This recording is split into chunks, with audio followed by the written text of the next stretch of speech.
Hey folks, welcome to the show, episode 81, Crows vs Western Bulldogs review. It was an interesting game. Crows home game, first one of the season after a big win against Collingwood. The Dogs, well, they're travelling away. They're 2-0, they took down the reigning premiers GWS. Now they move on to the Crows. So what was the scoreline, folks? Well, that was Adelaide Crows, 13 goals, 10 behinds, 88 points. To the Western Bulldogs, 14 goals, 11 behinds, 94 points. So a win to the Dogs. They go 3-0. The goal kickers were for Adelaide, 3 goals for Tex Walker, Thilthorpe 2, Fogarty 2, Rochelle 2, Butts, Staligo, Dawson and Rankin single goals apiece. For the Bulldogs, Fraser 3, Norton 3, Baker 3, Williams 2, Croft, Bontempelli, Darcy, single goals apiece. The best players, well, that was Butts for Adelaide, Worrell, Dawson, Thilthorpe, and Walker. Western Bulldogs, Fraser, Richards, Karmas, Liberatore, English, and Norton. Injuries, none to the Bulldogs. A hamstring to the Crows for Calamachi. Overstretched in the contest, crashing through the back, and stretched that hamstring a bit too much. Could be out for the foreseeable future, at least a 6 week, I would have thought, after injuring it through the state origin, which is sort of sad, seeing players get that injury.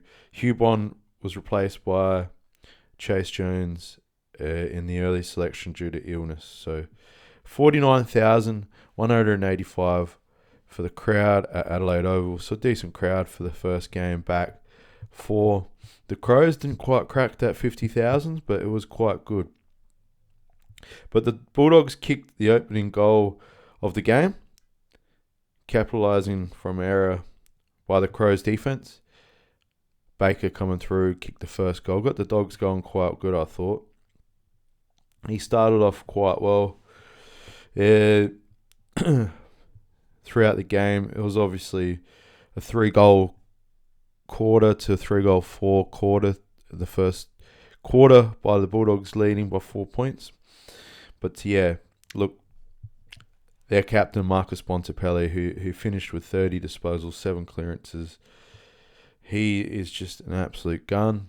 He lifted that side. They got a bit of a deficit, which we'll talk about. A couple goals up at the break, but look, Fraser was good pressure as well. The midfields like Richards, Bont, Kennedy, they just had another good game. I thought Kennedy wasn't as good as he has been the last 2 weeks. A bit more quiet, but the other midfielders around him picked it up. I thought Jakes was quite good for a young pressure game. Selwood down back for a young lad as well. But from the Crows aspect, Butts kept Darcy to the 1 single goal. Thought he was really good from that aspect. Butts had 11 intercepts, 12 marks, and also kicked 1 goal that was in due to a 50-metre. Brought him down. He brought the house down, kicking his first goal after 87 games. So that was quite sort of in the first half. As we mentioned, the Dogs, he also kept the Dogs, Sam Darcy, to 12 disposals and 1 goal. So arguably one of the best defensive displays on Darcy so far this year. Maybe he's shown players a bit of a way to play on him. Also, Rory Lobb, who was great too, that played between, more of an intercepting role, that had 5 intercepts, and Buka Karmas, who had 10, continued their way of a great defensive aspect from both ends. We know Walker kicked 3, Thilthorpe 2, Fogarty 2, so they still kick goals, the big Crows forward line players. But they sort of need them, at least one of them, to kick a bag. But so both ends of the ground, the defensive aspect, Worrell as well was really good. Everyone sort of did their role. As I mentioned, Thilthorpe 2, Walker 2, and they were quite dangerous on the deck as well. The Crows, they sort of had their moments. They tried to lock it in. There was a bit of a deficit after the sort of third term. the Dogs got out to a little bit of a lead. But yeah, Jordan Dawson's game was great as well. 25 disposals, 8 clearances and 1 goal. So yeah, they turned a slow, patient game into a genuine attacking speed type game, and they lifted the crowd up. They kicked a couple goals. They got themselves back in the game. So it was an interesting game. Aaron Norton just continued to chip away. He was the one that they couldn't stop, I thought. Adding 3 goals to his side, and he going to get that first All-Australian the way he's gone so far. He has been great. But yeah, the Crows tried to get things moving with more speed, as I mentioned in the second half. They chipped the ball around by foot, identifying players in the space. They used more urgency. They got the goals. They got the crowd back into it. From a rucking aspect, it was McAndrew versus English. I thought McAndrew did really well. English has been on fire the last, over the pre-season till now as well, through the last couple of games. But it was the Bulldogs' defense that was increasingly isolated in the one-on-ones against the Crows. Big guns inside 50. O'Donnell had a head knock, but he was assessed and came back on, which was good because he needed to strengthen that back line. They needed to keep Tex and Fogarty and Thilthorpe at least down to 2 goals or 3 goals like Tex kicked. So it did help that aspect. But yeah, it was really like the young gun Fraser for the Dogs.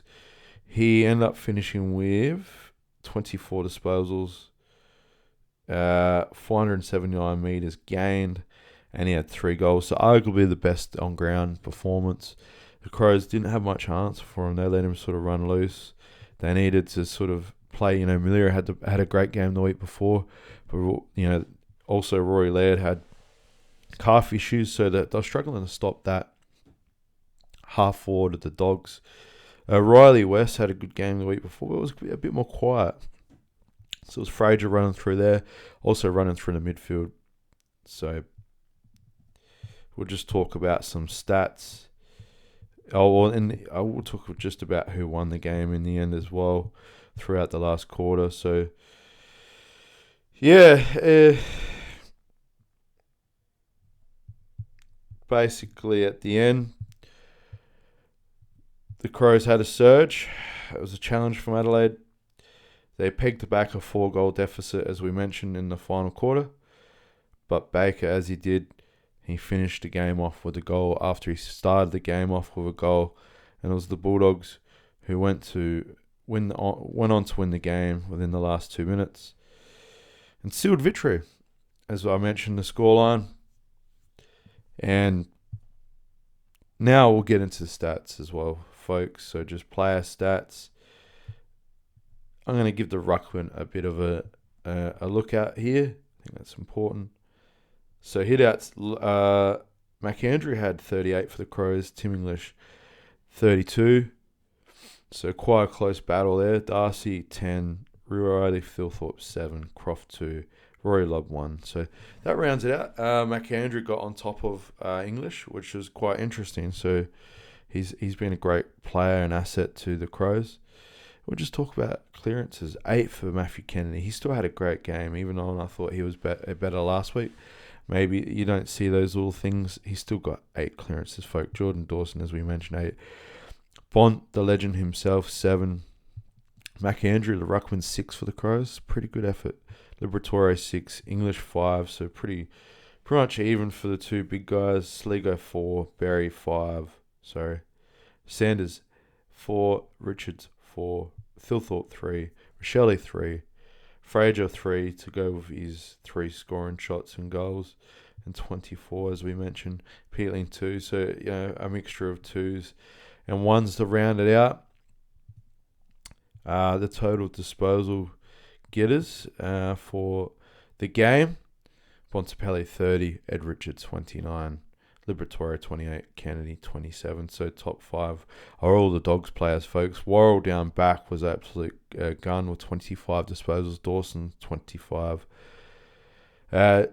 Chase Jones 22 for the Crows, and Berry 22. So it rounds it out. Under that, everyone else had under 20 disposals. So the problem here is a pattern. I see Dawson just carrying that weight for the Crows. They need more of the midfield to get around him. And that's why they're potentially looking for Petrarca. As for the Dogs, though, obviously I just mentioned their top 5 were all 4 of them. 4 of the leading disposal is their midfield. Bont, Richards, Liberatore, Kennedy. Fraser runs across the half. Forward line into the midfield. Connor Budrick at the half back line. Buka Karmas, Bailey Dale, as we mentioned, Riley Sanders, who runs through that midfield. So still quite a high amount of players, and the Dogs midfield. So that's, if you need to run with the Dogs to beat them, you're going to have to run with their midfield, or at least nullify them, or you can't have top 4 disposal winners being Bulldogs players. So tackles, Liberatore 9, Barry here's machine for the Crows 8, Kennedy 7, Dawson 7. So Dawson leading the disposal hunt for the Crows, and he's leading the tackling. So he can't do much more. Him, Barry, and Rochelle are the only tacklers for the Crows in the top 10. So the rest are all Bulldogs players. Norton had 4 for a big guy. West 4. Bonatapelli had 6 to go of his the high leading disposal winner on the ground. Even the small Jakes, he had 4. Even Darcy, the big man, had 4. Ed Richards 3, Sanders 3, so Rankin 3. So majority of our old Bulldogs players, they worked harder in the centre, so that just says a lot. Just meters gained, we'll just have a look at that. Ed Richard 571, Liberatore 535, so over 1,000 meters gained between those two players, plus the tackles. Bontempelli 491, Bailey Williams 484, Fraser 473. So the top 5 are all Bulldogs players, and they had over 400 apiece. It's 2 maxing out at 500 plus. So look, Worrell at the centre half back line 443. He was great. I mean, and Jordan Butts had 443. Barry 432, coming 428. So a couple of midfielders there, but also the tools getting a lot of meters gained. So that says a lot. Jordan Dawson 376. So, I mean, what else you can't make that man do a lot. The veteran takes Walker 352. Peatling 316, Fogarty 315. Look, Rochelle 303. Rochelle needs to get close to the 400 to 500 mark. Needs to get in that midfield a bit better. I'm happy with that. I wanted to highlight that because the Bulldogs stats there indicate that they were always going to win that game, and probably should have won it by more technically. The Crows showed spirit. They got back in the game. They gave it a good crack. It is a harder draw for the Crows. So these little wins that they could sort of edge out and get is what's going to set up their season. Unfortunately, didn't win. The Bulldogs 3-0. It's been a great start for them. They were great. They, like I said, probably deserved to win by more, but they let the Crows back in the game. Crows, they tried to get back in the game. That being said, it was a great game of football. I think you're starting to see teams sort of separate themselves a bit. The Bulldogs got 3. They're going to 3-0, and they're sitting essentially at the top of the ladder. They're unbeaten. Crows 1-1. They go on to next week. It's going to be interesting. I quite thought it was a good game of football. And we see how fast the game is just due to hamstring injuries and the rule changes. There's just more running. There's more having to get to. This is the thing. The AFL change all these rules. They want to speed it up, and then they slow it down by changing more rules again. And they're just I think they're at the point now where it's just leave the game alone. The free kick for the lasso, free kick with the last touch rule, is that speeding up, is not giving the players enough time to settle down and have another stoppage. Those little things. The game's more free flowing because there's less stoppages. So just those little things, and the AFL could have just left it essentially. Yeah, it's not like it's not it's appealing to have fast, free flowing games, but essentially there are going to be some injuries. We've talked a bit about that during the episodes during the preseason, so we're seeing that sort of filter through. Crow's going to be out, Calamachi. Dogs don't have any injuries. They're flying at the moment, 3-0, setting up their season. We're off to next week, folks. Like and subscribe. Thank you.